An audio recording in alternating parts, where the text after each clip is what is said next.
Hola, muy buenas noches, estimados y estimadas. Vamos a dar inicio hoy a la clase de este día. Recordemos que estamos en la sesión número 10.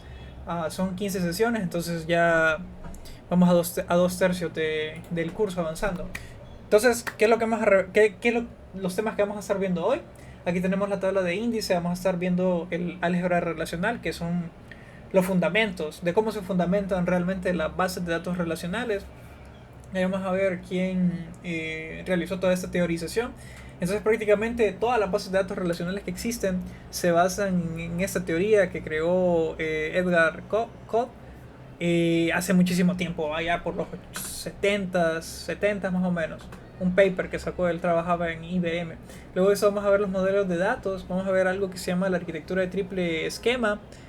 Vamos a realizar realmente cuál es el trabajo para diseñar una base de datos, cómo se hace, como desde tener el caso de uso, el caso de estudio, la recolección de los requerimientos, hasta la última fase, pues que es el diseño lógico de la base de datos. Después vamos a hacer una pequeña demostración, solo vamos a ver los tres, esa arquitectura de triple esquema, lo vamos a estar viendo realmente en la vida real, basadas en una base de datos real, por así decirlo, o sea, a lo menos está el esquema lógico.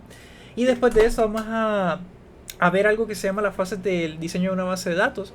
Vamos a tener un pequeño acompañamiento a lo largo de dos o tres clases que vamos a tener.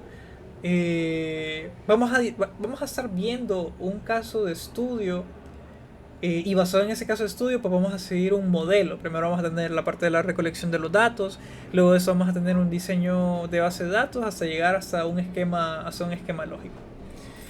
Entonces vamos a entrar primero a la parte del álgebra relacional. Este man es el que les digo yo, que fue el que creó esas teorías, que él realmente fue que diseñó un paper, bueno, sacó un paper.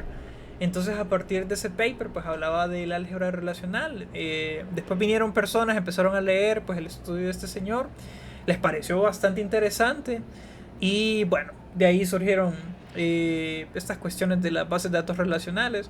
Primero IBM fue como, bueno, este señor trabajaba en IBM, ¿va? Entonces él creó esas teorías y tal. La gente de IBM creó un tipo de modelo un poco arcaico, pero no era del todo ilustrado, por así decirlo.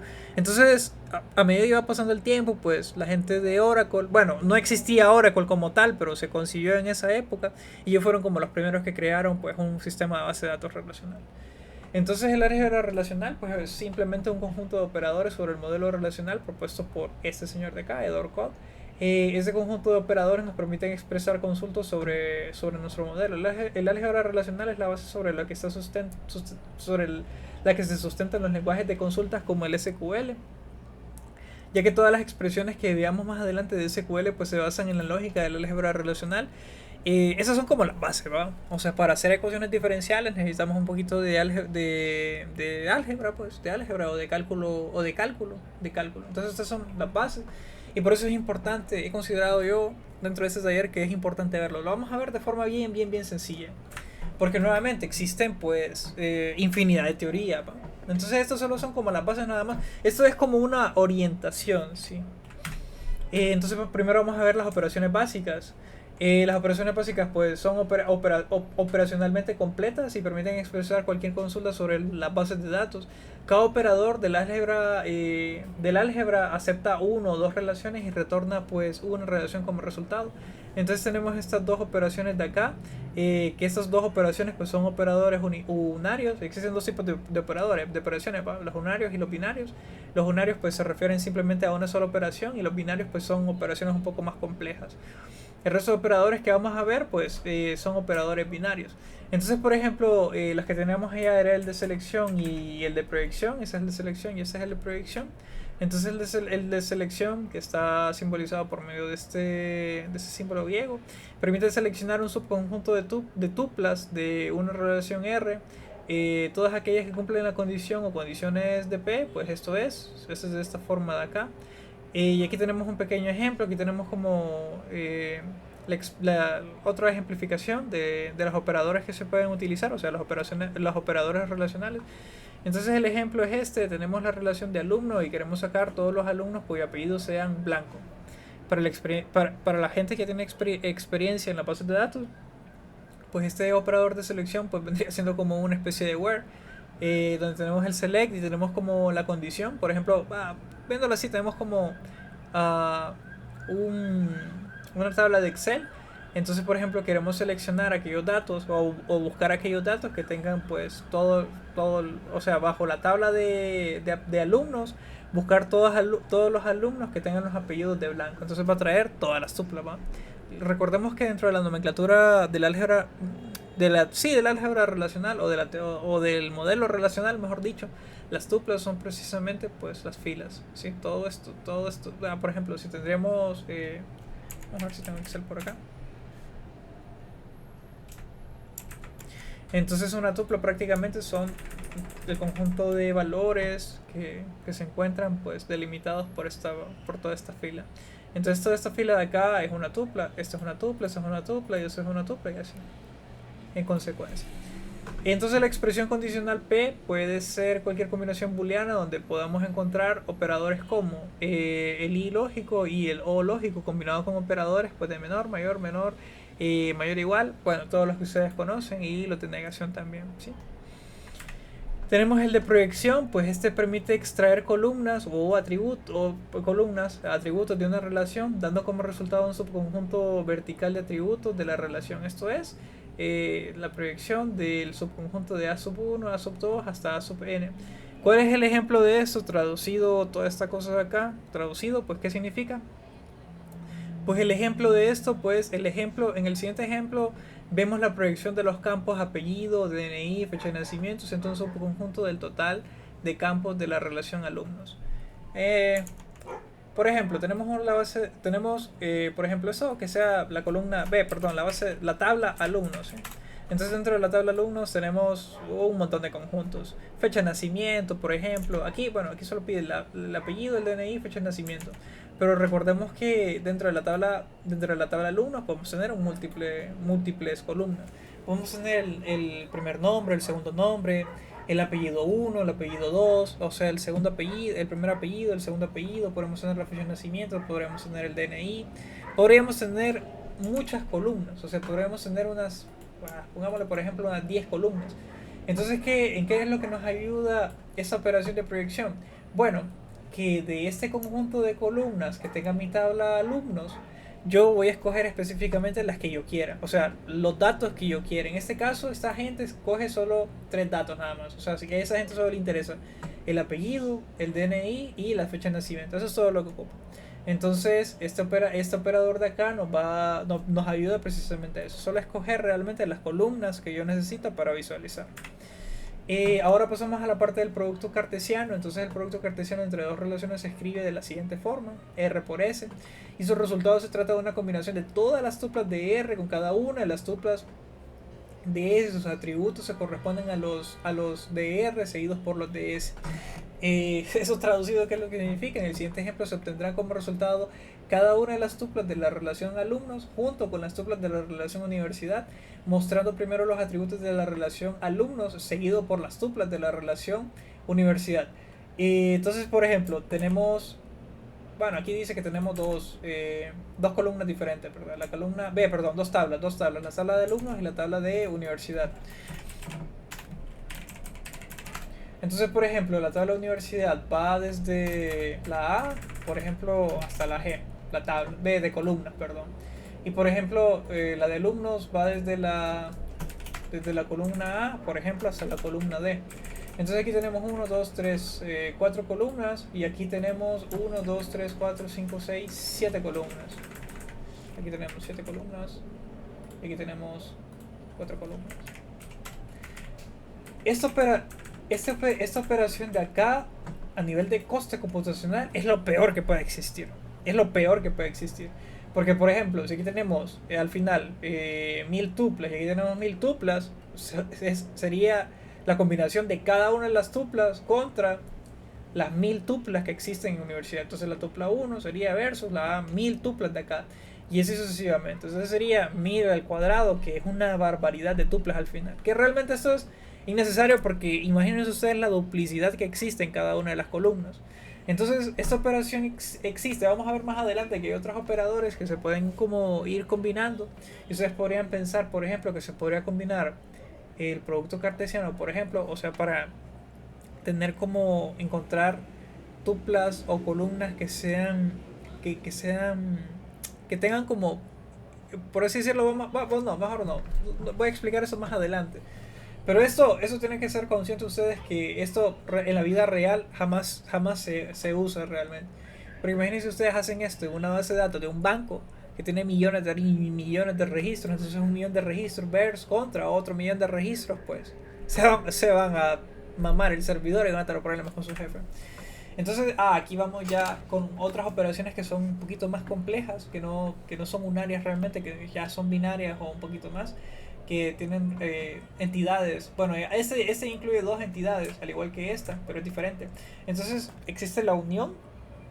Entonces la unión nos dice que la unión retorna pues el conjunto de tuplas que están en R, que están en la entidad R o en la entidad S o en ambas. Entonces R y S excluyendo pues, repeticiones. Entonces aquí esa es la simbología del álgebra relacional. R unión S, esta U de aquí significa unión. Ambas relaciones R y S deben de ser uniones compatibles, deben tener el mismo grado, o sea, sí, el mismo grado, eso significa pues... Eso tiene que ver con el número de columnas o lo que es lo mismo, coincidir, bueno, sí, coincidir que en atributos, exactamente en columnas. Cada par de atributos deben de pertenecer al mismo dominio o lo que es lo mismo, ser del mismo tipo. Por ejemplo, ambos ser de tipo string o de tipo numérico, eso es lo que se refiere. Entonces esto es lo que se refiere acá. Esta es la unión, por ejemplo, de la relación A con respecto a la relación B. Aquí estamos viendo más que todo, aquí lo estamos viendo sobre todo en la conceptualización de subconjuntos, o de conjuntos, mejor dicho. Entonces tenemos todo esto de acá, lo unimos con todo esto de acá y tenemos como resultado pues este universo. Ahora la diferencia pues dice que la diferencia de dos relaciones, la relación R y la relación S, pero denotada por R menos S. El resultado son aquellas tuplas que están en R, pero no en S. Entonces, como en el caso de la unión, ambas relaciones R y S deben ser uniones compatibles. O sea, ambas tablas deben de tener la misma compatibilidad, por así decirlo. O sea, el mismo grado, o sea, es decir, que tengan la misma cantidad de columnas y que tengan el mismo dominio. El dominio se refiere más que todo pues al tipo de dato como tal. Entonces la diferencia aquí estamos haciendo dos diferencias, que son al final tenemos dos subconjuntos diferentes. La diferencia de A versus B, es decir, lo que decía acá, el resultado, que son aquellas tuplas que están en R pero no están en S, aquellos conjuntos que están en A pero que no están en B. ¿Cuáles son los conjuntos o los subconjuntos que están en A pero no están en B? Es este rectángulo de acá y el ROM. Al final ese es el resultado. Y aquí es la inversa, es dame todo lo que está en B pero no está en A. En este caso es el triángulo está en B pero realmente vemos que no está en A. Y la estrella está en B pero no está en A.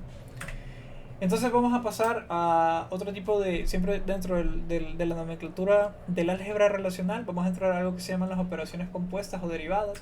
Entonces dentro de las operaciones compuestas o derivadas está la intersección. Aquí está, bueno, si ustedes llevaron, bueno, no, si todos los ingenieros en sistemas llevamos algo, o vemos por lo menos algo que se llama matemática discreta. Entonces en matemática discreta no me acuerdo si es en el primer parcial o en el segundo parcial que se ven ese tipo de cuestiones. Entonces dice que la intersección, al ser un operador derivado, la intersección entre dos relaciones se puede expresar con los operadores básicos vistos anteriormente. Entonces si nos acuerdan específicamente, o por ejemplo, ustedes están haciendo, esto de hecho en base de datos se podría hacer, ¿no? En lugar de utilizar una intersección, pues podríamos utilizar la definición formal de la intersección. Entonces la definición formal de la intersección, pues todo esto de acá. R intersección S es igual a R, el operador que estábamos viendo anteriormente, que es la diferencia. Entonces, R diferencia de R diferencia de S es lo mismo que tener la intersección, solo que es más complejo. La intersección, como en la teoría de conjuntos, se trata de todas las tuplas que están en R y en S, siendo I, R, S uniones compatibles, como hemos visto anteriormente. Aquí tenemos la intersección, o sea, es decir, lo que tenemos en común. Prácticamente es todo esto. Todo esto de acá se refiere prácticamente, dame a mí todo lo que sea común entre estas dos conjuntos de acá. ¿Qué es lo que tenemos en común acá? Pues tenemos en común esta cosa de acá y esta cosa de acá, y tenemos en común también los cuadros. Entonces cuando ustedes están haciendo, cuando ustedes por ejemplo quieren visualizar datos y por ejemplo tienen muchísimas tablas, unas 40 tablas de una base de datos, por ejemplo de una base de datos de una universidad, van a querer ver pues los alumnos que estén, por ejemplo, alumnos que estén cursando alguna materia en específico. Entonces van a ver ustedes cuál es la relación entre estos dos. Dame en común todos los alumnos que estén cursando una materia X. Entonces ya vamos viendo como que estas teorizaciones pues nos van a servir a nosotros. Y cuando entremos en materia, realmente cuando estemos haciendo código, van a ver realmente, pues van a visualizar y decir, ok, realmente la fundamentación teórica de este inner join realmente se refiere a una intersección. O existe algo que se llama el cross join, que realmente se refiere a lo que estábamos viendo anteriormente, que es un producto cartesiano. Entonces, después de la intersección, pues tenemos un natural join. Esta operación en el álgebra relacional es la que permite reconstruir las tablas originales previas al proceso de normalización. Eso, bueno, eso realmente ya vamos un poquito más allá. El proceso de normalización es cuando estamos viendo realmente aplicando una serie de teorías. Esto de la normalización realmente lo íbamos a ver hoy, pero es mucha teoría realmente. Y como esto es un taller, entonces tenemos que llevarlo de la práctica. Entonces si metía teoría hoy, realmente nos íbamos a extender a 1 hora y media o unos 30 o 20 minutos más hablando realmente de esto. Entonces eso nada más. Entonces el operador join consiste en combinar la predicción, selección y producto cartesiano, o sea, de lo que estamos viendo anteriormente, en una sola operación donde la condición pues θ es la igualdad de la clave primaria y la clave foránea, y el operador de predicción es el encargado de eliminar la columna duplicada, o sea, la clave foránea. Si la expresamos en las operaciones básicas, es decir, en las operaciones que hemos estado viendo, pues es todo esto de acá. Si se fijan muy bien, esta es una operación pues un poquito más a nivel complejo, pero que a la hora del código pues solo son simplemente unas 2 palabras y ya estuvo. Bueno, vamos a regresar nuevamente acá al natural join, que lo vamos a ver más adelante y cuando estemos haciendo código nuevamente. Entonces vamos a entrar a la parte del modelo de datos y vamos a ver la arquitectura de triple capa. Entonces primero vamos a hablar de los modelos de datos. Entonces los modelos de datos realmente son la abstracción de datos. Generalmente la abstracción de datos generalmente se refiere a la supresión de los detalles de la organización y el almacenamiento de datos, y al resaltado de las características esenciales para una mejor comprensión de los datos. Una de las principales características del enfoque de las bases de datos es admitir la abstracción de datos para que los diferentes usuarios puedan percibir los datos en su nivel de detalle preferido. En otras palabras, esto se refiere a tenemos un problema, entonces nosotros vamos viendo las características de ese problema. Entonces a partir de esas características nosotros vemos los patrones y empezamos a decir, ok, ¿cuál es la caracterización? Entonces sacamos de un problema real, de la vida real, sacamos la abstracción para nosotros poder ver cómo podemos encajar de ese problema los datos que nosotros queremos almacenar, específicamente sacándolo de ese análisis de problema. Esta prácticamente es el análisis de un problema. Por ejemplo, existe una empresa que quiere almacenar los datos de su facturación o una cosa así. O existe una empresa X que quiere tener un inventario. Entonces nosotros empezamos a caracterizar ese problema. Vemos que el inventario pues probablemente lleva productos. Dentro de los productos pues lleva un producto, que es lo que lleva, generalmente lleva un nombre, lleva la fecha en la que fue ingresado ese producto, lleva stock, lleva un montón de cuestiones. Y dentro del producto pues lleva el nombre del producto, de la empresa de la que vino, un código específico, el código de la empresa, la marca, etcétera, etcétera. Entonces todo esto, a eso es lo que se refiere, pues se refiere a la abstracción de un problema de la vida real, trayéndolo a nivel pues de ingeniería. Entonces dice que un modelo de datos es una colección de conceptos que pueden usarse para describir la estructura de una base de datos, proporcionan los medios necesarios para lograr esa abstracción. Dentro de los modelos de datos pues existen una serie de conjuntos que nosotros vamos a estar viendo, que esos conjuntos pues son teorías de la forma de cómo nosotros vamos a estar desglosando estos problemas para poder realmente dar solución a problemas sociales. Por estructura de una base de datos nos referimos a los tipos de datos, relaciones y restricciones que se aplican a las bases de datos. La mayoría de bueno, voy a borrar esto de acá. Esto es un typo. La mayoría de los modelos de datos también incluyen un conjunto de operaciones básicas para especificar recuperación y actualización en la base de datos. Cuando estamos hablando de operaciones, recuérdense de la álgebra relacional. Por ejemplo, acá cuando se refiere al de recuperación, pues no es nada más ni nada menos que una proyección. Y actualización en la base de datos. Además de las operaciones básicas que ya hemos visto, que son las de la álgebra relacional, pues proporcionadas por el modelo de datos. Cada vez es más común incluir conceptos en el modelo de datos para especificar el aspecto dinámico del comportamiento de una aplicación de base de datos. Eso permite que el diseñador de la base de datos pues especifique un conjunto de operaciones válidas definidas por el usuario que están permitidas en los objetos de la base de datos. Entonces tenemos un problema, ¿verdad? Entre más claro sea el cliente con respecto a qué es lo que quiere, pues nosotros vamos a poder modelar de una forma más eficaz, pues detallar específicamente qué es lo que quiere el cliente. Y eso. Por ejemplo, dentro de nuestro modelo de base de datos podríamos tener pues que un nombre de una persona y especificar cómo es un nombre de una persona. Simplemente pues, no son alfanuméricos porque realmente no existen, o a lo menos hasta donde nosotros encontramos dentro del registro nacional de las personas, pues no existen personas aquí en Honduras que tengan números en su nombre. Entonces nosotros podemos decirle a la base de datos, no, mira, tener excepciones. Por ejemplo, los nombres que solo sean simplemente caracteres, o sea, que sean dentro de o sea, dentro del alfabeto, de la A a la Z y ya está. Entonces, este es un modelo.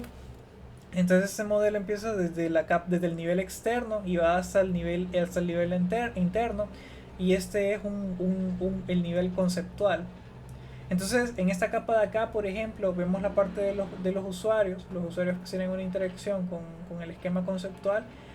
Hasta aquí nosotros llegamos prácticamente, y ya este esquema interno pues se refiere específicamente al almacenamiento de las bases de datos.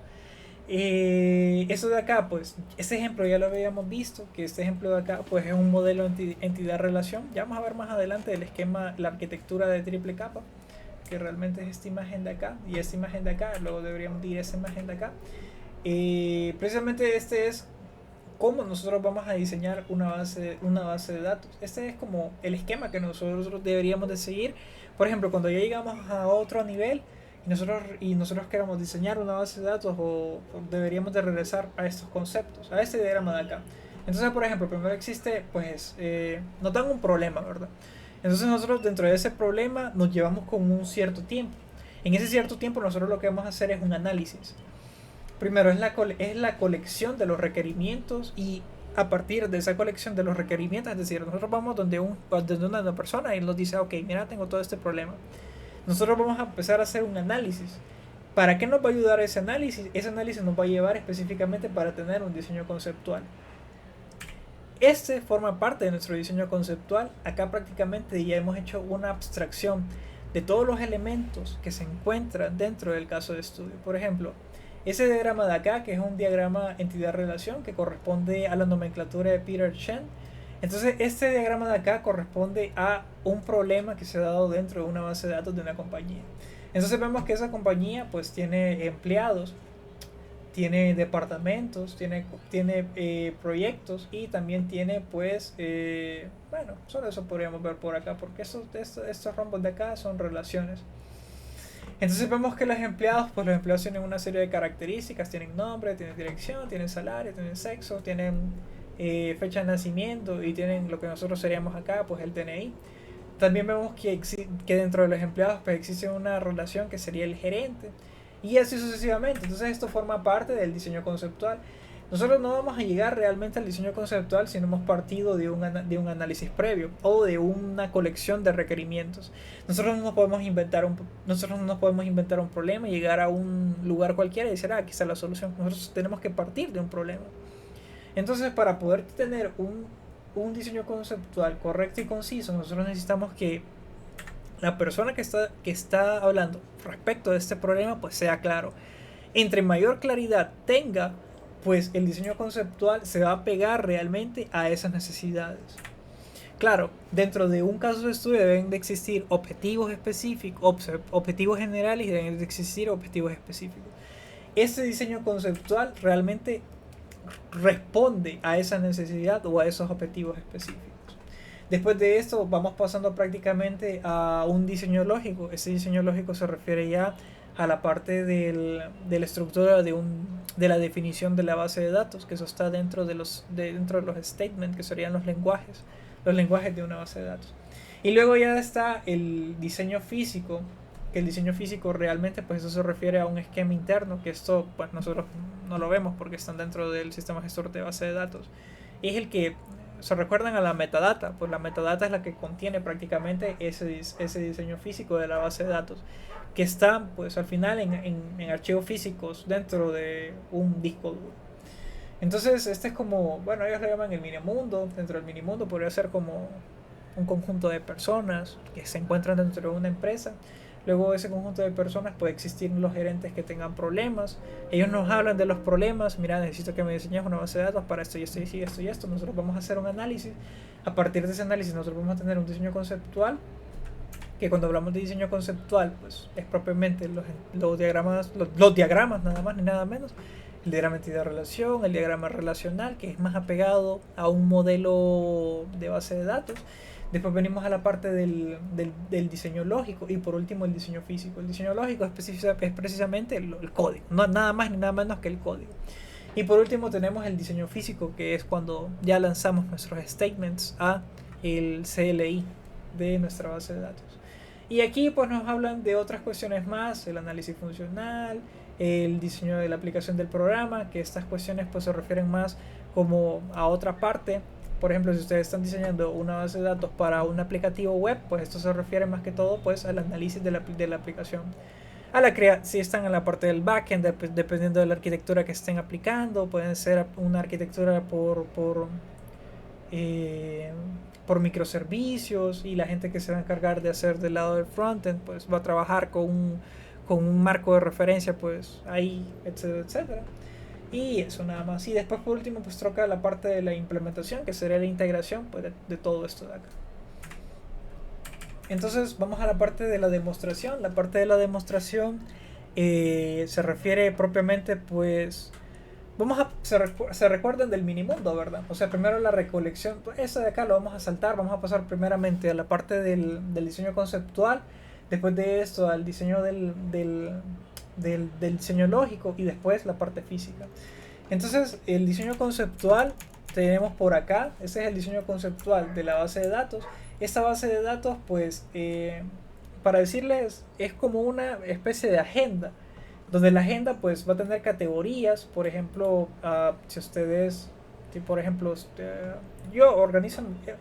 este fue un problema que yo resolví, que era para mí mismo, ¿no? O sea, a mí me gusta tener como targeteado, por así decirlo, mis actividades que yo realizo. Actividades con respecto a la universidad, actividades extracurriculares que pueden ser deportes o cursos que yo esté sacando. Entonces esto va a tener subcategorías. Por ejemplo, si se refieren a cuestiones de la UNA, pueden ser mis clases, por ejemplo la clase de seminarios. Entonces es una subcategoría.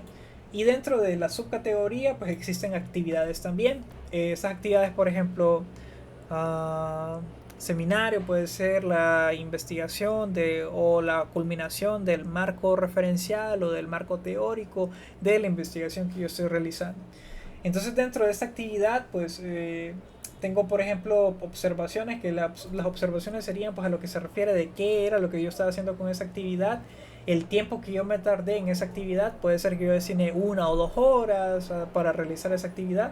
Bueno, eso se refiere más que todo en el momento preciso en la cual esa actividad se llevó a cabo. Puede ser, por ejemplo, ahorita a las 8 de la noche, o pudo haber sido otra hora.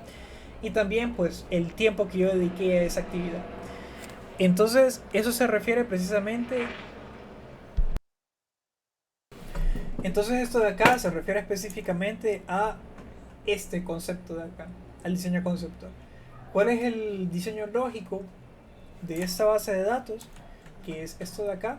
Pues el diseño lógico se encuentra en esto. Ese es el diseño lógico.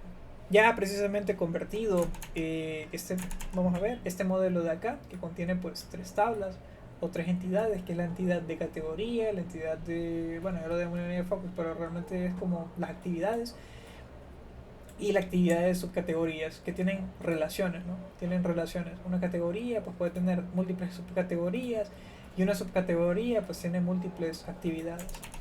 Entonces, ¿qué es esto de acá? ¿Sí? O sea, este es el diseño lógico que corresponde a la tabla de categorías, que tiene tres campos, que es el campo ID, el campo de text name y el campo del tiempo. Este de acá, el nombre, pues se refiere al nombre de la categoría. Este de acá se refiere a la fecha en el que fue registrado la categoría. Y bueno, simplemente esto. Todo esto de acá se refiere a los statements, o dentro del lenguaje del DDL, que el DDL es la definición de el Data Definition Statements, ¿sí? Entonces se refiere pues a todo esto de acá. Luego la entidad subcategorías, que lleva todos estos campos de acá, y estos campos de acá pues tienen una relación con respecto a esta tabla, a esta otra entidad, y así sucesivamente. Ahora muy bien. Vamos a pasar a la otra parte, que es la parte, que es la tercera, que es la cuarta parte, que sería el diseño físico. Entonces el diseño físico, ok, tengo que moverme hasta acá. No, miento, no lo tengo por acá. Bueno, lo voy a abrir. Bueno, ya lo tenía aquí, de hecho. Para ello voy a abrir una terminal, y para ello voy a entrar a mi servidor de MySQL. Entonces existe esta maravilla, que es un comando que se llama history. Entonces history a mí me da pues el historial de todos los comandos que he lanzado. Entonces vamos a utilizar expresiones regulares para realmente encontrar el comando que yo ocupo. Entonces vamos a pasar el history, voy a pasar el pipe, que el pipe es como un flujo. Entonces vieron todos los textos, ¿verdad? Todos los comandos que yo había utilizado. Entonces todos esos comandos me los va a pasar a través de este pipe a mí, me los va a resumir. Entonces yo voy a utilizar las expresiones regulares que, que utiliza pues la shell de Linux, y le voy a decir específicamente, yo sé que el nombre de mi base de datos pues se llama FocusDB, entonces yo le voy a pasar esto. Entonces al final él va a encontrar la serie de comandos que corresponden con este match de acá, o sea, que corresponden con ese texto de acá. Entonces yo solo le doy enter, y precisamente me da pues todo esto de acá. Me ha dicho, mira, entonces todos esos comandos corresponden con precisamente este texto que vos me estás pasando. Y al final lo que yo ocupo es este comando de acá. O sea, para realmente entrar, aquí lo que estoy diciendo, mira, este es el comando de MySQL, -u significa el user, el user sería el root, -p que significa el password, y el d que significa el database. El database es este de acá. Entonces yo simplemente le voy a dar enter, y aquí pues solo ingresar nada más las credenciales. Y después ese se refiere a las credenciales de MySQL. Y listo, aquí está.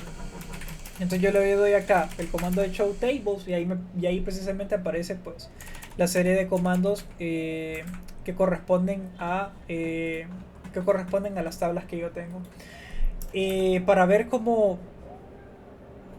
Para ver precisamente el diseño físico dentro de mi base de datos, pues podríamos hacer como un describe de una tabla específica, que voy a utilizar el describe para categorías.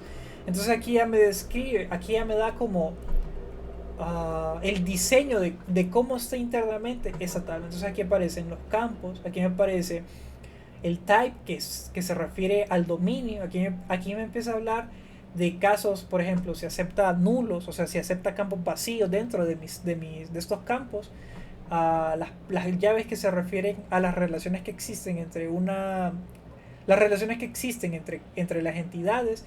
Y aquí este extra se refiere a restricciones que yo he hecho. Por ejemplo, ese campo de acá, que se refiere al campo ID, pues tiene una restricción que es, pues, se refiere como auto incremental, ¿sí? O sea, vamos a hacer un select simple de todo lo que tenemos acá. Esta es la categoría. Entonces esto se refiere específicamente a que yo no me tengo que estar preocupando de este campo de acá, que es un campo auto incremental. Entonces yo solo le paso como este nombre de acá. Y ese también no me tengo que preocupar realmente, porque aquí yo le he pasado esta función, por así decirlo. Entonces esta función lo que me va a devolver precisamente es la fecha actual en la que ha sido insertado este dato de acá, o sea, esa tuple. Entonces, si se fijan muy bien, ese es como el recorrido más o menos. O sea, ese es el recorrido de forma superficial de un problema que se pudo haber dado en algún lado. No vimos la parte de los requerimientos, pero sí vemos el diseño conceptual que se refiere a los diagramas. Vimos el diseño lógico que se refiere más que todo al código.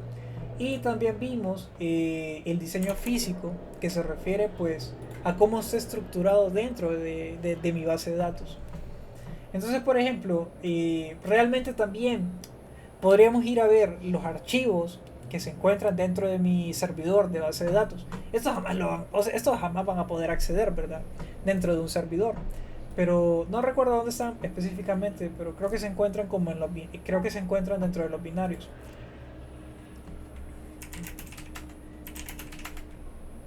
Entonces yo aquí creo que ya me encuentro en el root.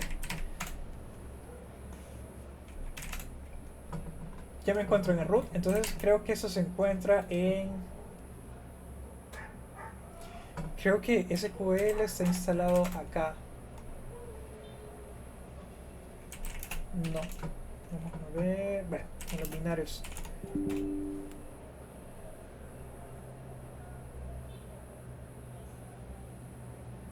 No me acuerdo dónde está específicamente, pero ahí se lo voy a enviar. Entonces nosotros podemos acceder realmente a la definición, al diseño físico de nuestra base de datos, que serían como los archivos o la metadata. Pero eso no sirve de nada, porque realmente podremos tener esos archivos, tenerlos, pero no podríamos acceder a esa data porque está encriptada. Y la parte de la demostración que la acabamos de hacer. Ahora pasamos a la última fase. Realmente sí terminamos temprano hoy. Vamos a pasar a esta fase de acá, que es una fase bien interesante, que son las fases del diseño de una base de datos. Entonces esto vamos a ir viendo paso a paso el diseño de una base de datos. Entonces para ello les traigo un caso de estudio. Este caso de estudio es un problema. ¿Cuál es el problema que nosotros vamos a diseñar? El problema es el siguiente: diseño de base de datos para una aplicación de smartwatch para diferentes deportes y métricas. Imagínense ustedes que ustedes están trabajando para Google, no, vamos a decir que vamos a estar trabajando para Samsung. Por ejemplo, imagínense ustedes que Oscar está trabajando para Samsung. Entonces viene su gerente y le empieza a decir, ok, mira Oscar, nosotros tenemos este smartwatch y realmente nosotros hemos encontrado una necesidad. Entonces este smartwatch tiene esa serie de sensores y realmente lo que nosotros necesitamos es tener como ciertas métricas. Entonces a partir de esas métricas nosotros necesitamos almacenar esos datos para después finalmente, pues por medio de nuestra aplicación, mostrarle un dashboard a nuestros clientes y mostrarles pues cuáles fueron los deportes, a partir de los deportes que ellos hicieron, pues mostrarles las métricas, empezarles a enseñar, ok, mira, vos hiciste en esa semana, durante toda esa semana, practicaste estos 10 deportes, esta fue como la cantidad de calorías en promedio que quemaste, y etcétera, etcétera. Entonces de eso va más o menos este problema. Si se fijan muy bien, nosotros vamos a ir paso a paso. Recuerden muy bien ese diagrama. Vamos a pasar primero por la colección de requerimientos y análisis. Después de eso vamos a hacer un diseño conceptual. Después de eso vamos a hacer un diseño lógico de nuestra base de datos. Y por último vamos a hacer una implementación. Y después de eso vamos a insertar datos y posiblemente vayamos a hacer otras cuestiones referentes a los statements. En este caso vamos a hacer la parte del DDL, que sería el Data Definition Statement, y pasaremos también al DML, que se refiere al Data Manipulation Statement. Es decir, cuando hablamos de la manipulación de los datos vamos a ver. Cuando hablamos de la manipulación de datos nos referimos a la parte de la proyección, que... Ah, sí, cuando hablamos cuando hablamos del DML, que es el Data Manipulation Statement, nos referimos a esta parte de acá del álgebra relacional, a la selección, a la proyección, al producto cartesiano no, pero sí, a la unión y a la diferencia y a la intersección de los datos. Porque nosotros lo que vamos a hacer al finalizar es visualizar esa data. Entonces vamos a regresar a esta parte de acá, entonces vamos a pasar a leer este problema. ¿Cuál es el problema que vamos a estar haciendo? Pues una empresa de desarrollo de aplicaciones para smartwatch necesita diseñar una base de datos para una nueva aplicación que registre datos de diferentes deportes. La aplicación debe ser compatible con múltiples modelos de smartwatch de diferentes marcas, como ser Samsung, Xiaomi, Huawei, entre otros. Los deportes que se deseen incluir inicialmente en la aplicación son ciclismo, atletismo, natación y boxeo.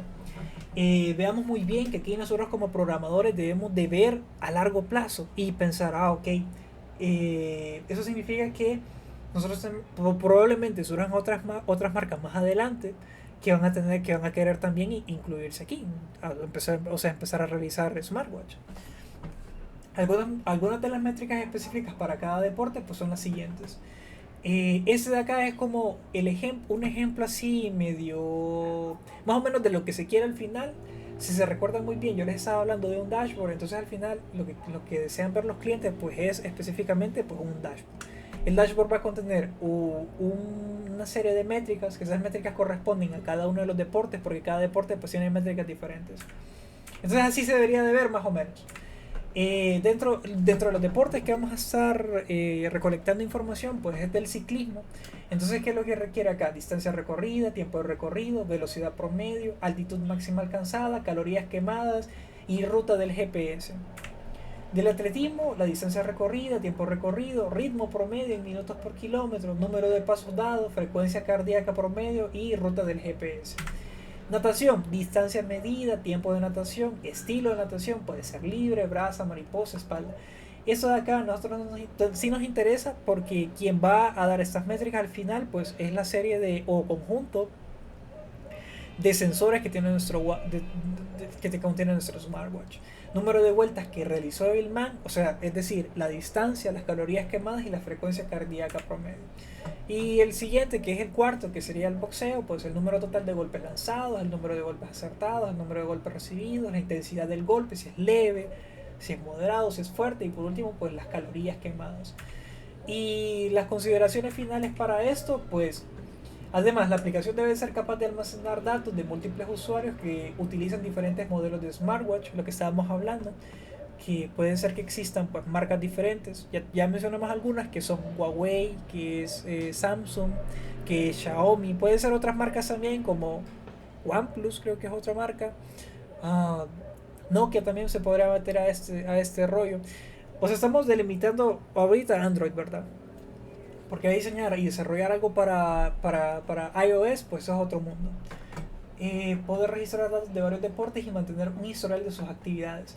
Se requiere el diseño de una base de datos que permita almacenar todos estos datos de manera eficiente, asegurando la integridad y la consistencia de la información. El diseño debe ser lo suficientemente flexible para admitir nuevos deportes y métricas en futuras actualizaciones de las aplicaciones. Esto, parte de acá, pues corresponde a esta parte de acá, que se refiere pues a la colección de los requerimientos y análisis. Realmente eso solo es el caso de estudio. Entonces nosotros a partir de acá tenemos que hacer algo que se llama una lluvia de ideas. Entonces a partir de esa lluvia de ideas nosotros vamos a empezar a recolectar información. Es decir, nosotros decimos, ok, tenemos este problema.